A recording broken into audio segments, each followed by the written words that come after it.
She had been running for 9 days when the horse gave out.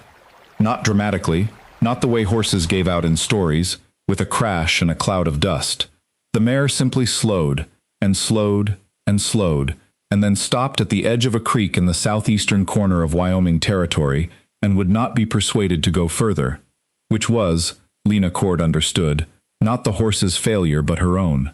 She had pushed the animal past what she should have pushed it, and now she was standing at a creek at 4 in the afternoon, with the October sun going sideways, and her daughter on her hip, and approximately 47 miles still between her and the town of Calvary, where she'd been told her cousin lived, and her body making it known that 9 days of riding with insufficient sleep and insufficient food had accumulated into a debt she was going to have to pay.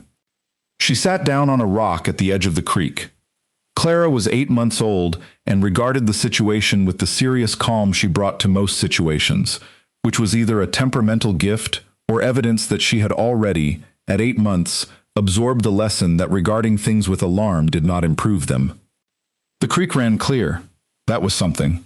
Lena drank from it, and gave Clara water from the canteen she'd been rationing, and ate the last of the biscuits she'd made 4 days ago that had been stale 2 days ago, and were now something that required commitment. She sat on the rock and looked at the horizon. She was 23 years old.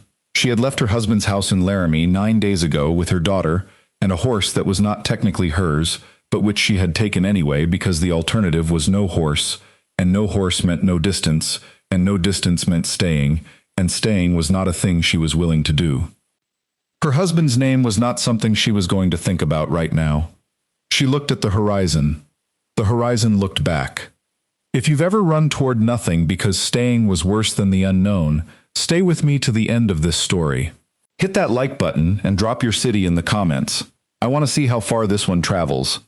She had married Edmund Cord when she was 19. She had been, at 19, the kind of young woman who believed that love was sufficient insulation against most problems, and that she was smart enough to see the real person underneath first impressions, and that the force of her optimism was a navigational tool. She was not the first 19-year-old to be wrong about all three of these things. Edmund Cord was from a family with money and a name, and the particular confidence of someone who had never had either of those things challenged. He was handsome in the way that announced itself immediately, and revealed nothing underneath over time. He had courted her with an attention that felt, while it lasted, like being the most important person in a room, which she had not understood until much later, was not a feeling he generated, but a performance he gave when he wanted something. He had wanted her.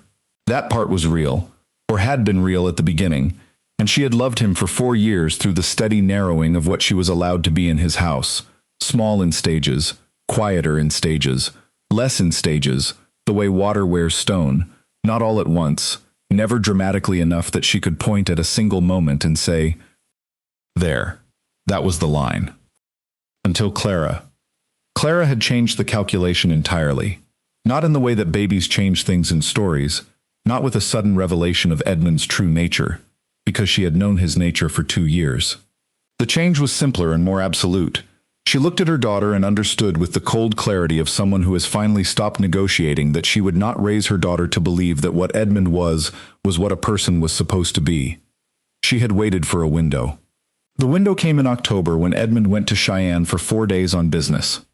She had taken Clara and the horse, and 4 days' worth of food and everything that fit in the saddlebag that was hers, and she had ridden south and east toward the cousin in Calvary who had written her a letter 3 years ago saying, "If you ever need anything, Lena, you write me," and whom she had not written because she had not been willing to admit she needed anything, and then because she had understood that her letters were being read before she received them, and so she had simply held her cousin's name in the back of her mind, like a compass bearing, and gone toward it. 9 days and 47 miles short. She heard the horse before she saw him. One horse, moving at a working pace from the north. Not a gallop, not an approach designed to be impressive, just someone coming across the land on their way to or from something and happening to pass near the creek. She stood up with Clara on her hip and turned toward the sound, because 9 days of running had made her very alert to sounds, and she had made herself a rule early on: see before being seen, know before being known, assess before anything else. The rider came over the low rise to the north and saw her at the same time she saw him. He pulled up. Not sharply, the way a person who is not startled but who has noted something that changes their direction pulls up, smoothly, with awareness. He looked at her from a distance of perhaps 30 yards. She looked at him. A man of perhaps 35. Long coat, the practical dark kind that working men in this territory wore for weather rather than appearance. A horse that was better than the coat. A good dark bay with the easy muscle of an animal that was worked hard and fed well. The man's posture was the posture of someone who spent a great deal of time in a saddle and had stopped thinking about it, which was to say it looked like him rather than like effort. He did not approach immediately. He sat his horse and looked at her the way a person looks at a situation they are trying to read before they respond to it. She stood her ground and looked back. He walked the horse forward, slow, and stopped at about 15 feet, which was close enough to speak at a normal volume and far enough that she wasn't crowded, and she noted this, and noted that it was probably deliberate. "Ma'am?" he said. "Sir," she said. He looked at Clara, at the horse standing at the creek's edge with its head down and its sides in the easy, loose way of an animal that has stopped caring about the next thing, at Lena's face, which she kept level because she had been keeping her face level for 9 days and had gotten proficient at it. "You all right?" he said. She had, in 9 days, been asked this question 4 times by people she'd encountered on the road. 3 times she'd said yes and moved on. Once she'd said yes, and the person had not been satisfied by the answer, and she'd had to push the horse faster than the horse wanted to go. She looked at this man. He was waiting in the particular patient way of someone who had asked a question and was willing to wait for the actual answer, rather than the quick one. "My horse is done," she said. "She's been going too long." "I can see that," he said. "Where are you headed?" "Calvary." He was quiet for a moment. "That's 40 miles south." "I know. On this horse and today, that's not possible." "I know that too," she said. He looked at Clara again, who was looking at him with her 8-month-old assessment, the serious inventory she ran on new faces. "My ranch is 2 miles east," he said. "The horse needs rest and water and feed. You need—" He stopped, reconsidered his wording. "You and the baby need somewhere to stay tonight. You're welcome to both." She looked at him. This was the moment. She had been in this moment before, on the road, with other people who had offered things, and she had learned to read the versions of it. The offer that came with expectation, the offer that came with the performance of goodness that was actually curiosity, the offer that came with the particular warmth that wanted something back. This offer came with none of those things. It came the way he'd stopped his horse, with awareness and without crowding, with patience for the real answer. "I don't know you," she said. "No," he said.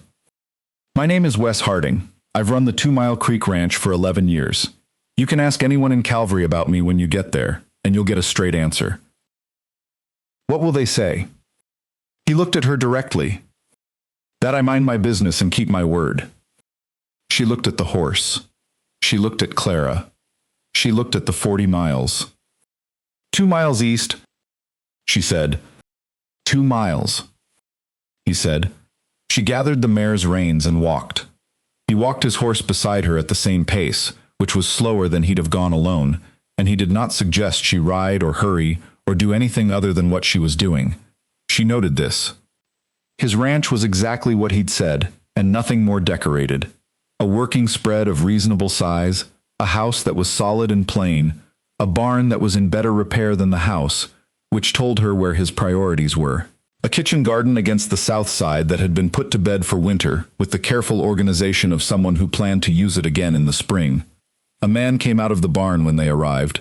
Older, 60 or so, with the economical movements of someone who had been doing this work for a very long time.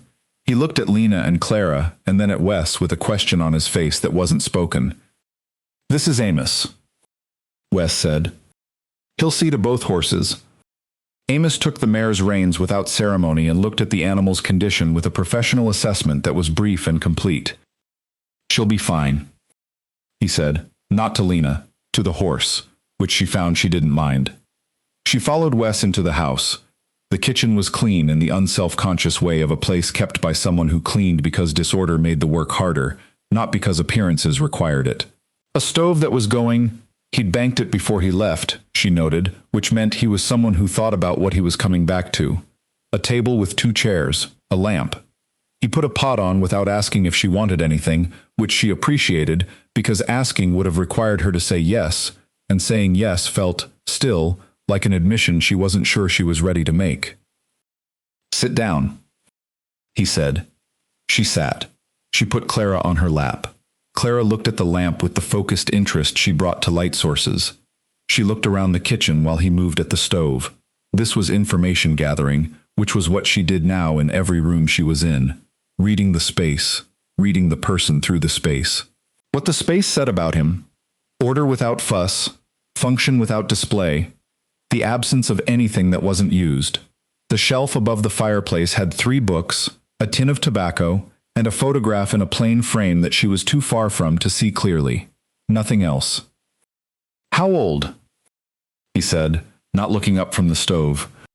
8 months, she said. "She's good on the road." "She's been good about most things." He looked at Clara from the stove. Clara looked back at him with her standard seriousness. He went back to the stove. "You've come a long way," he said. "Far enough," she said. He didn't push it. He put a bowl of something on the table. Beans, salt pork, the simple food of a man who cooked to sustain himself, and a cup of coffee and a cup of warm water for Clara, which he'd heated specifically, and which he set in front of Lena with the silent implication that she could use it for whatever she needed. She used it to warm the biscuit mash she had in the small tin she'd been feeding Clara from since she was old enough for solid food. She fed Clara. She ate.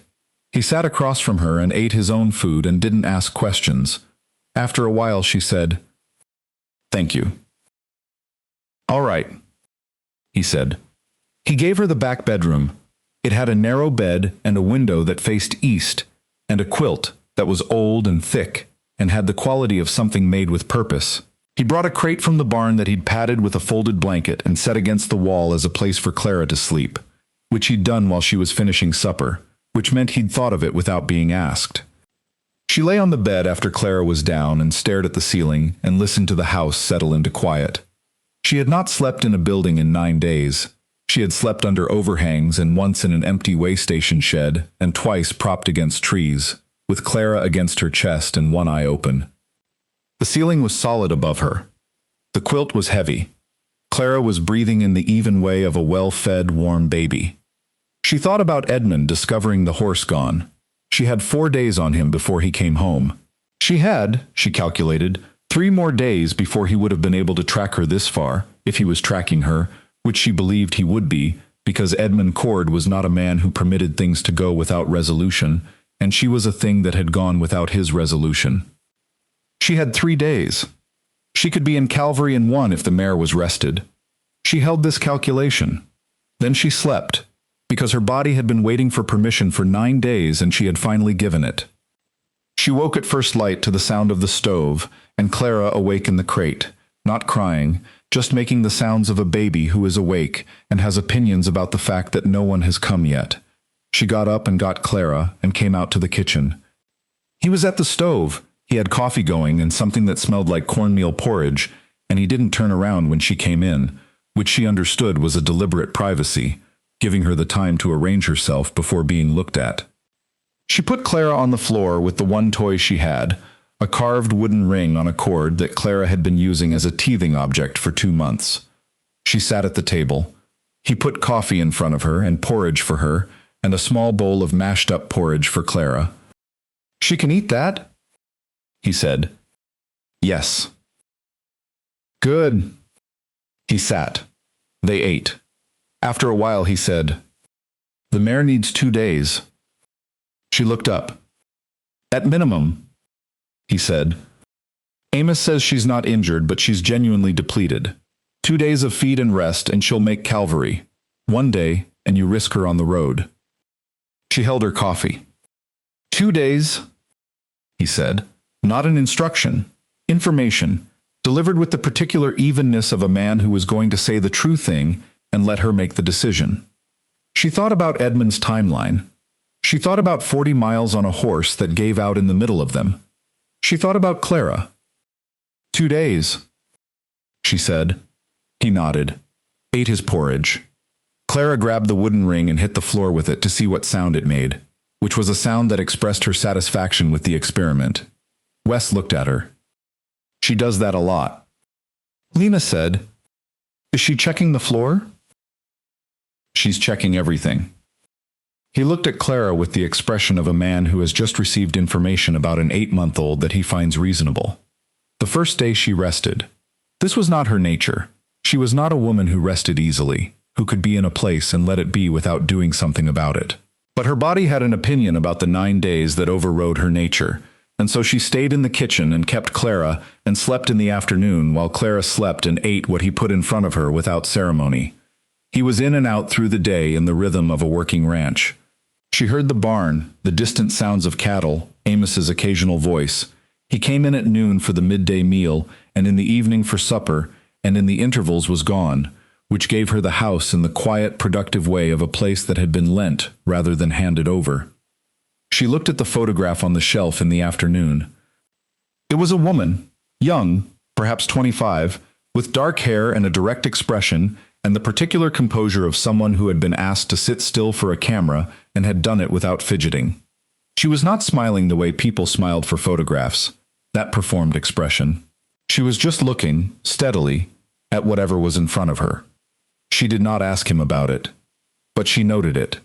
On the second day she cooked, not because he'd asked, he hadn't asked, had made no expectation of anything, which she noticed and noted and was grateful for.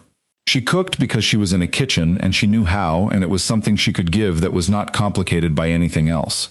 She made bread because there were the materials and she knew the method, and bread was the thing that started everything else in a kitchen. She made it the way her mother had taught her, the full process, taking the time, and the house filled with the smell of it. He came in at noon and stopped in the doorway. He looked at the bread on the table. He looked at her. "You didn't have to," he said. "I know," she said. He sat down. He ate 2 pieces with the focused appreciation of a man who has been cooking for himself for a long time and is encountering something from a different tradition. He said, "What's in it?" "Rosemary," she said. "From the garden, the dried bundle on the left shelf." He looked at the shelf. "Dora grew that," he said. And then, in the same even tone, "My wife. She died 3 years ago." She looked at him. "I'm sorry." "She was a good cook," he said. She would have said the rosemary was the right choice. He went back to the bread. She went back to Clara. Neither of them said anything else about it. That evening he came in from the barn later than usual, with the look of someone who has been sitting with something. She was at the table with Clara asleep in the back room and the lamp going, and nothing particular to do with her hands, which was a state she was not comfortable in and had been avoiding by doing things, and had now run out of things to do. He sat across from her. He put his hands flat on the table in the straightforward way of a man about to say something he's decided to say. "I'm not going to ask you things you don't want to tell me," he said. She looked at him. "But I want to tell you something, and I need you to hear it straight." She waited. "I've been running this ranch alone for 3 years," he said. "It's manageable. It's not—" He paused. "It's not what it should be. There are things a ranch needs that one person can't do properly alone, and I've been doing them improperly alone for 3 years and making peace with it." She kept her face level.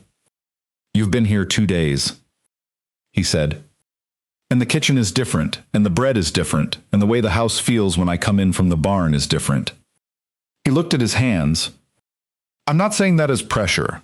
I want to be clear about that. I'm saying it as fact because I think you deserve the honest thing and not the version that doesn't say what it means."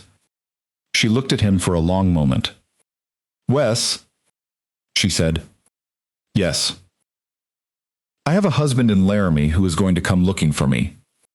He was still. "I took his horse." she said. That's theft, legally. He has friends in the territorial courts. He has money and a name, and both of those things work for him. She looked at the lamp. If he finds me in Calvary, my cousin's protection is real, but it is limited. If he finds me anywhere, what he does next depends on his mood and his audience, and neither of those things are predictable. She looked back at him.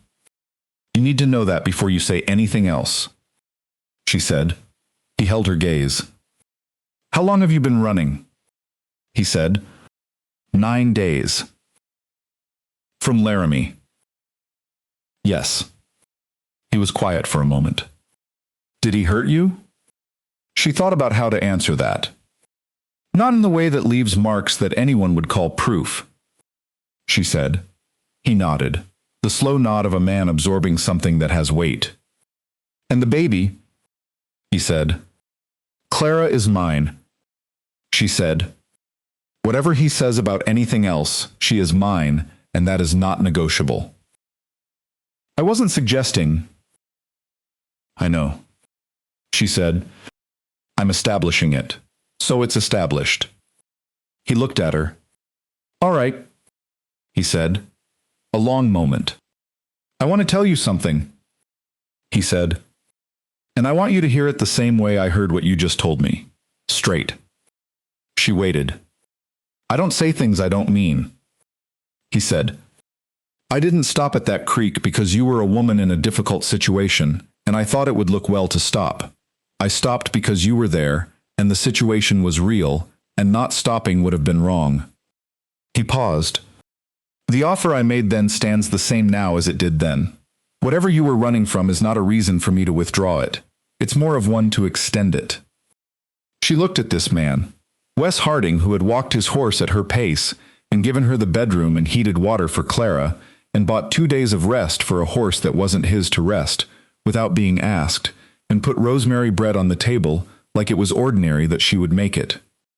You've known me 2 days, she said. Dora used to say, he said, that you knew the important things about a person in the first hour if you were paying attention. The rest was just evidence. What did you know in the first hour? She said. That you were running toward something, he said. Not from. The difference was in the way you were standing at that creek. Someone running from would have been looking back. You were looking at the road ahead. She sat with this. I'm still going to Calvary, she said. All right. My cousin is expecting me, and I made her a promise. That's right, he said. Go to Calvary. Tell your cousin you're safe. Stay a week. See what you think. He held her gaze. And then come back if you want to. Or don't. The offer doesn't have a deadline, and it doesn't have conditions, and if you decide Calvary is right, then Calvary is right, and I'll think well of you either way. She looked at him across the kitchen table in the lamplight of his plain, solid, functional house. That's a very patient offer, she said. I'm a patient man, he said. It's a requirement of the work. She left on the 3rd morning. The mare was rested. Amos had been 2 days on her and said she was ready, which he said with the authority of someone whose assessments were not approximate. Wes packed the saddlebag with food she hadn't asked for, enough for 2 days, organized in the way of someone who had done this practically, and led the mare out from the barn and stood in the yard. Clara was in the sling against her chest, awake, looking at the morning. Lena stood at the mare's side. She looked at this man in the yard of his ranch on a clear October morning, in his plain coat, in his working life, with his patient hands. You didn't ask me what I was running from, she said. No, he said. Most people would have. You'll tell me what matters when it matters, he said. The rest isn't my business until you make it so. She looked at him. My husband, she said. His name is Edmund Cord, in case anyone comes asking, so you know the name. He nodded. He won't be gentle in how he asks, she said. I've dealt with men who aren't gentle, he said. I'll manage. She put her foot in the stirrup. He didn't move to help her. He read, somehow, that she didn't want to be helped up, and so he didn't help her up, and she noted this in the accounting she'd been keeping since the creek. She settled in the saddle. Clara looked at the view from the new height with approval. "Calvary," she said. "2 days at a walking pace," he said. "Don't push the mare." "I won't." He looked at her. "Wes," she said. "Lena, I'm going to think about what you said." "I know," he said.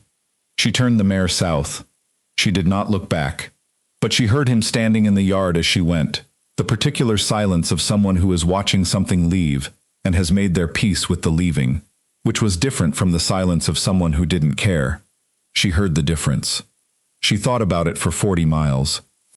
Her cousin's name was Ruth, and Ruth was a woman of 40 who had built a life in Calvary out of her own hands and had been extending that life's resources to people who needed them for most of it, quietly, without making a mission of it. She opened the door when Lena knocked and looked at her, and then at Clara, and then at Lena's face, and said, "Come in," the way you say it when there is nothing else useful to say first. She fed her. She gave her a room. She held Clara for 2 hours on the first afternoon and told Lena to sleep, and Lena slept without arguing, because she had learned, in the last 2 weeks, that sleep was not negotiable. On the third day, when the immediate debt had been paid, they sat at Ruth's table, and Lena told her everything. Ruth listened. She had the particular listening that certain women developed after a certain number of years of hearing certain things. Not shocked, not soft, not performing compassion. Just steady, a rock you could say things to. When Lena finished, Ruth said, "Edmund will come here." "I know." "He'll try the courts." "I know." "My husband's brother is a lawyer in Cheyenne," Ruth said. "He's a good one. Not fast, but good. We can get him started." Lena looked at her hands. "There's something else," she said. Ruth waited. "I stopped at a ranch," Lena said. On the way, the horse gave out, and a man stopped and offered his place for 2 days. Ruth said nothing. "His name is Wes Harding. He runs a spread 2 miles east of the creek, about 40 miles north of here." "I know Wes Harding," Ruth said. Lena looked at her. "Not well," Ruth said. "But he has a name in this county. The kind you hear without looking for it because people mention it when they're talking about someone reliable." She paused. "He lost his wife 3 years ago. Everyone said he took it hard but didn't make anyone else carry it." Lena looked at the table. "He offered me—" She stopped. "He said the offer didn't have a deadline." Ruth looked at her. "What did you say?" "I said I was going to think about it." "And?" Lena was quiet. "I've been thinking about it for 40 miles, she said. She stayed a week. In that week, Ruth's lawyer brother-in-law came from Cheyenne, and they had the conversation about what was possible and what wasn't, and what Edmund could do and what he couldn't, and what would take time and what would take longer than time. He was, as Ruth had said, good. Not fast, but good, which meant he told her the truth about the landscape and didn't make it prettier than it was. The truth was, Edmund had grounds to claim the horse and press the issue through territorial courts, and he had the money and connections to make that process uncomfortable. The truth was also, she had grounds, documented by nothing but the testimony of a woman who had not been believed in her own town, to contest the marriage on the grounds of the kind of thing that left no marks. "It will be long," the lawyer said, "and uncertain." "Yes," she said. "You need somewhere stable while it's in process," he said. "Your cousin's house is available, but it puts Ruth in the middle of it." She looked at Ruth. Ruth looked back at her with the expression of someone who has already decided and is not going to say so because the decision belongs to someone else. On the 5th day, she wrote a letter. She wrote it plainly, in the way she'd been learning to do things plainly, without the apology that had been trained into her over 4 years of managing Edmund's responses to her taking up space. She wrote, "The mare is well. Clara is well. I am in Calvary with my cousin, and there is a legal matter that is going to be long. I have been thinking for 40 miles. If the offer stands, I would like to come back and see if it is what I think it is. I am not asking for anything except the room you offered and honest dealing and time to find out. I understand if the situation has changed your thinking. LC. She gave it to the postal rider and sat with the absence of it. On the 7th day, a letter came back. His handwriting was the same as his speech, plain, without decoration, saying what it meant. The offer stands. Come when you're ready. The room is there. The mayor is welcome. W.H. She sat at Ruth's kitchen table with the letter. Ruth brought coffee. Well? She said. He said the room is there. Lena said. And you? She looked at the letter. I'm going back, she said. She rode north in the 2nd week of November with Clara in the sling, and the legal matter in the hands of the lawyer in Cheyenne, and Ruth's words at her back. Write me. And if anything feels wrong, you come back here. You hear me, you come back here. She heard her. She rode. The 40 miles was different going north than it had been going south. She knew the road now. She knew the creek. She knew what was at the end of it. She came over the low rise in the middle of the afternoon and saw the ranch 2 miles east, and the house and the barn and the kitchen garden against the south side under its frost cloth, and the smoke from the chimney going straight up in the still air. She came across the flat.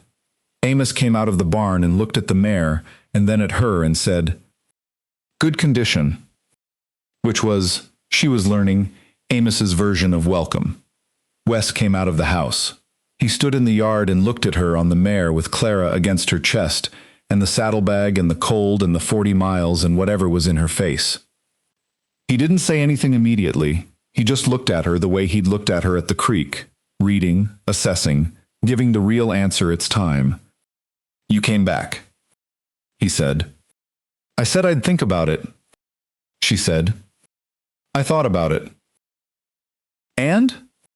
She looked at this man in his yard, plain coat, patient hands, the ranch behind him that he'd built and tended for 11 years and run alone for 3 of them, the bread on the shelf, the photograph in the plain frame, the 2 days of feed for a horse that wasn't his. I thought about it for 40 miles going south, she said, and 40 miles going north. That's 80 miles of thinking. What did you decide? He said. I decided, she said, that you told me the truth about what you knew in the first hour, that the difference between running from and running toward was in how I was standing. He held her gaze. I want to tell you what I was running toward, she said. If you want to hear it.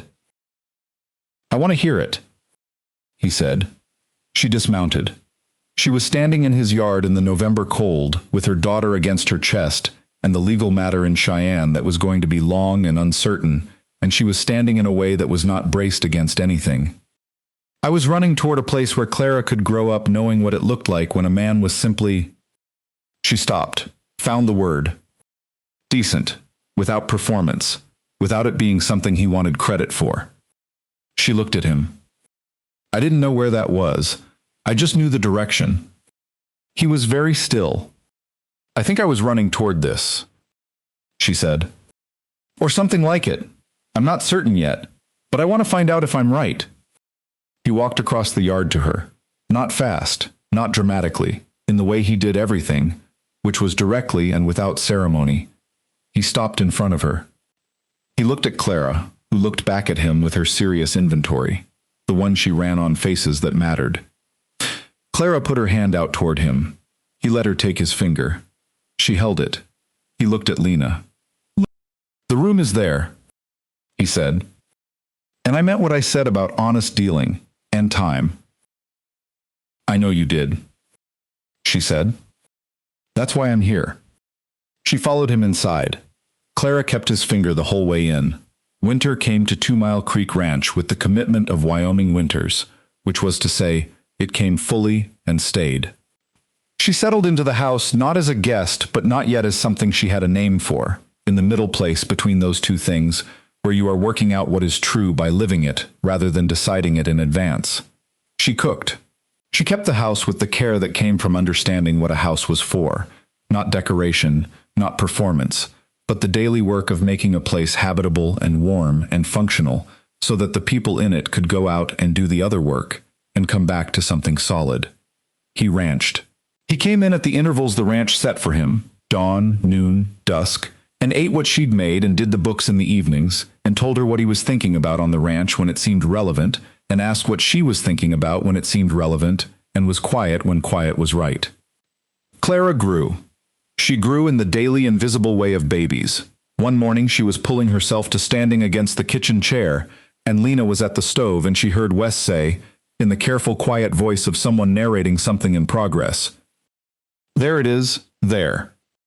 She turned around and Clara was standing, both hands on the chair, with the specific triumphant expression of someone who has just proven a hypothesis. "There it is," Lena said.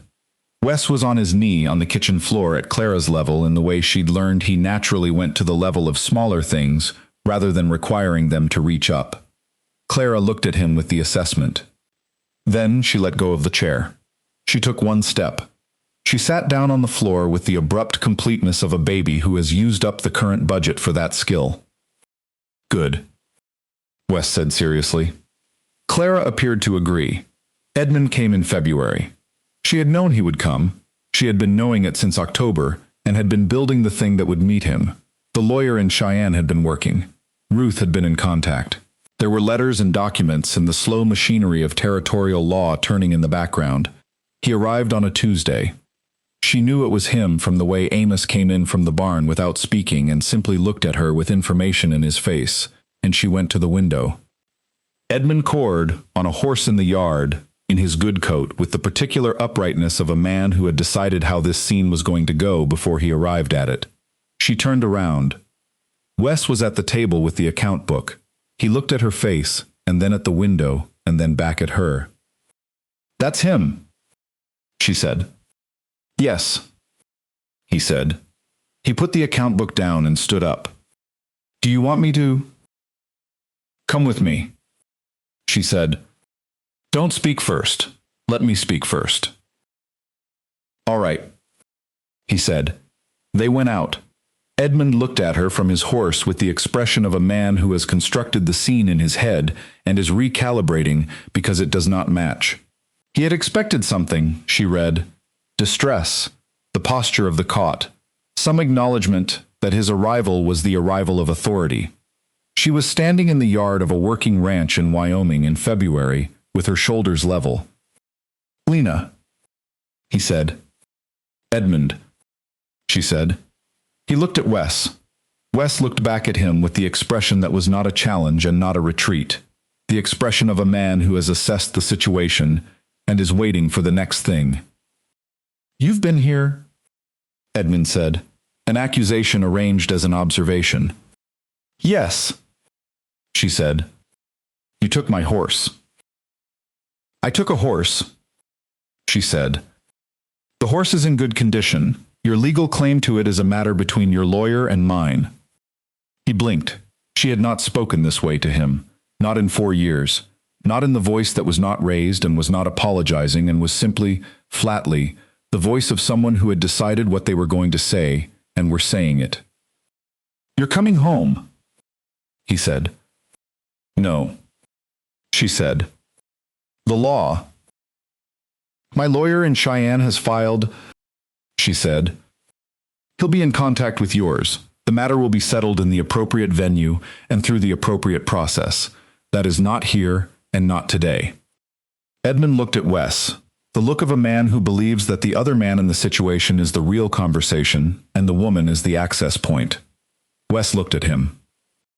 "She's spoken," Wes said. It was 4 words. They were the right 4 words. Spoken in the same even voice he said everything, without hostility and without movement. Simply a fact being stated to a man who was having difficulty with facts. Edmund looked at Lena again. She watched him process it, the Lena in front of him, the lawyer in Cheyenne, the yard and the house and the man standing beside her who was not performing anything, which she'd learned was the most persuasive quality a person could have, because you couldn't argue with it. "This isn't finished," Edmund said. "Your lawyer will be in contact with mine." she said. That's the conversation, not this. He looked at her for a long moment. Then he turned his horse and went back the way he'd come. She stood in the yard until he was out of sight. Then she breathed. Wes said nothing. He stood beside her and let her have the moment of it, the full relief and the full weight, without commentary. Thank you, she said, for not speaking first. You didn't need me to, he said. I know, she said, but it mattered that you were there. He looked at the road where Edmund had gone. He'll go to Cheyenne, Wes said. Yes. Your lawyer is ready for that. Yes. Good. He turned toward the barn. I need to talk to Amos. She went inside. Clara was on the kitchen floor with the wooden blocks Wes had carved in December, stacking two and knocking them over with the systematic satisfaction of someone running an experiment she already knows the results of and finds satisfying anyway. Lena sat on the floor beside her. Clara handed her a block. She took it. They built something together and knocked it down, and the February afternoon did its work outside, and the stove kept the room, and she sat on the floor of a ranch house in Wyoming that was not hers by law and was hers by every measure that mattered, and thought about running. She had run 300 miles. She had run toward a direction she couldn't name. She had stopped at a creek, and a man had pulled up his horse at a considerate distance and waited for the real answer. And she had found, in the specific impractical way that you only find certain things, by going far enough and stopping at the right creek, that the direction had a name after all. It was this kitchen, this floor, this child handing her a block to build something with, this man coming in from the barn at dusk. This. The legal matter resolved in the spring, not cleanly. Legal matters of this kind did not resolve cleanly, but conclusively. The horse was the easiest part. Cheyenne ruled it an asset of the marital household to which she had equal claim, which meant nothing was owed.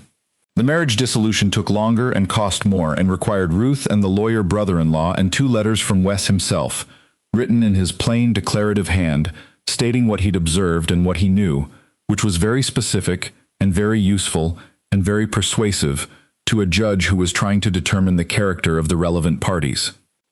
She did not ask him to write the letters. He wrote them. She found this out after, when the lawyer sent her copies with the documents. She read them at the kitchen table in April, the window open for the first time in months, the spring coming in over the sill. She read what he had written about her. She sat with it. He came in from the barn at noon. She had the letters on the table. He looked at them. You found the copies, he said. The lawyer sent them. He sat down. You wrote that I was... She looked at the letter. She wasn't going to read it back to him. She looked at him instead. You wrote that I was someone who ran toward things. You are, he said.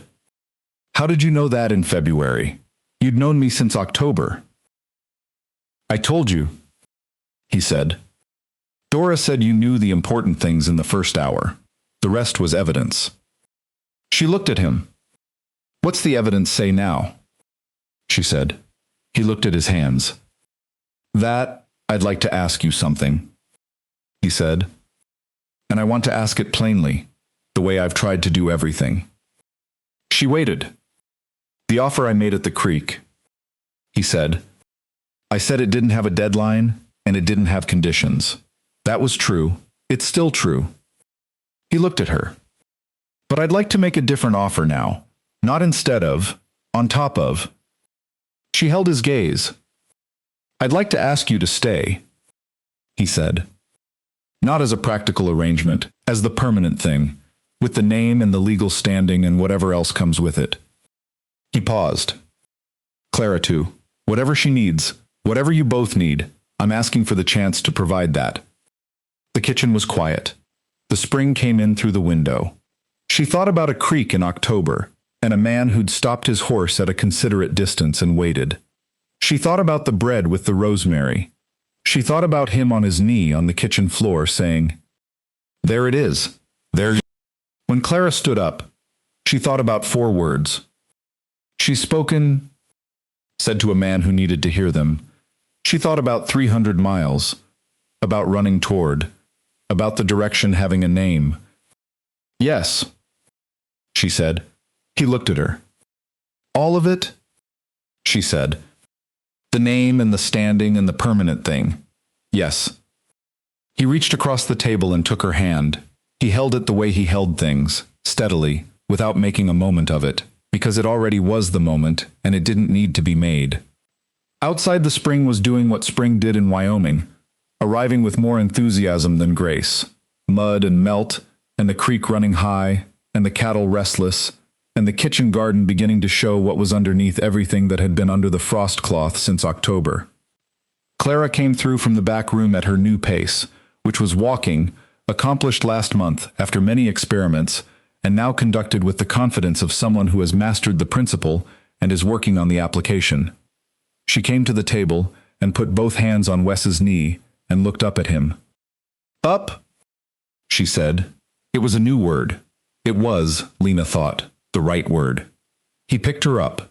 Clara looked at the spring through the window with the serious interest of someone encountering a new season for the first time. What is it? Wes said to her. Out, Clara said. It's spring, he said. She considered this information. Then she looked at him and said, with the authority of someone issuing a reasonable request, Out. He looked at Lena. She stood up. They went outside. There is something that happens in the body of a woman who has been running. It is not a moment, and it is not a decision. It is an accumulation of ordinary mornings and sufficient meals and sleep in a bed that feels safe and a door she chose to walk through and can choose again tomorrow. It accumulates the way the garden accumulates growth. Underground first, invisible, the work of roots finding direction. And then one morning you look and there is something green that was not there before, and you cannot identify the exact day it began. She had been running for 9 days when the horse gave out. She had been standing still, in the same yard, on the same ground, through the same seasons, for long enough now that standing still was what she knew how to do. Not stopped, not afraid to move. Just arrived. The difference between standing still because you can't go further and standing still because you have found the place. 300 miles. One creek. One man who pulled up his horse at a distance that was not crowding. She had been looking for what a decent thing looked like when nobody was watching it. What it looked like when it was just the way a person was, the way the sky was. Not because someone might see, but because it was true. She had found it. In a plain coat on a good horse with patient hands and a photograph in a plain frame, and Dora's rosemary on the shelf, and the knowledge, offered plainly and without decoration, that she knew the important things in the first hour. Clara ran across the yard toward the barn where Amos was doing something that made the interesting sounds. Wes watched her go. He stood in the yard of his ranch in the spring with his hand in Lena's and watched a 10-month-old girl run toward the interesting sound, which was what 10-month-old girls did when the world was safe enough to run toward things. She's going to be fast, he said. She's always been fast, Lena said. Gets that from you. She looked at him. He wasn't smiling. He was just saying the true thing the way he said everything. Yes, she said. And the spring held them in the yard of a ranch on 2 Mile Creek in Wyoming, and the creek ran high with the melt, and Amos came to the barn door and looked at Clara arriving at his feet and made the sound that was Amos's version of welcome, and the land stretched out in every direction, wide and patient, holding all of it the way land does when it has been good land long enough to know how.